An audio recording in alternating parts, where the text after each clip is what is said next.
ইয়ামিন, তুই এখন সারা দিন রাত মোবাইল টিপাচ, একটা বারও তোকে পড়ার টেবিলে দেখি না। তুই আম্মু, তুমি শুধুই আমার সাথে এরকম করো। এই মাত্রই তো অঙ্ক করে আসলাম। দেখছি যে পড়াটা দিছ, কালকে তো তোর রেজাল্ট, দেখব কত পাস। এবারও যদি পাস না করছ তাহলে দেখিস তোর খানিদানি সব বন্ধ করে দিব।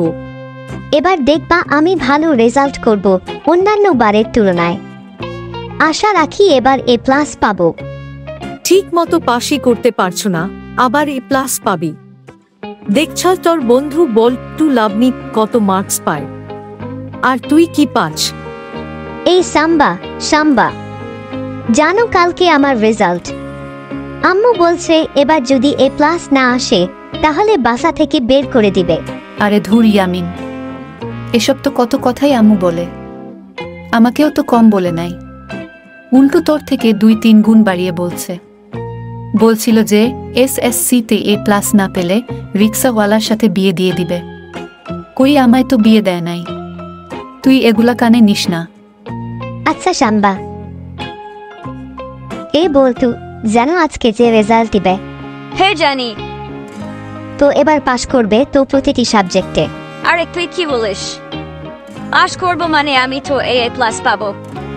A+? বাপরে, আমি তো ঠিক মতো পাশই করতে পারি না। এই লাবণী, তুমি কি পাশ করবা? পাস করবো মানে আমি তো এবার ফার্স্ট হব। স্টুডেন্টস সবাই চুপ থাকো, আজকে তোমাদের রেজাল্ট দেওয়া হবে। কি ইয়ামিন এবার পাশ করবে তো? মানে ইয়ে স্যার, আশা করি এবার ভালো মার্কে পাশ করব। তো স্টুডেন্টস শুনো, এবার পরীক্ষায় তৃতীয় হয়েছে রাতুল, দ্বিতীয় হয়েছে পলাশ। তাহলে প্রথম কে হলো? এবার সবাইকে অবাক করে দিয়ে প্রথম হয়েছে ইয়ামিন। স্যার বললাম না এবার আমার এক্সাম ভালো হয়েছে।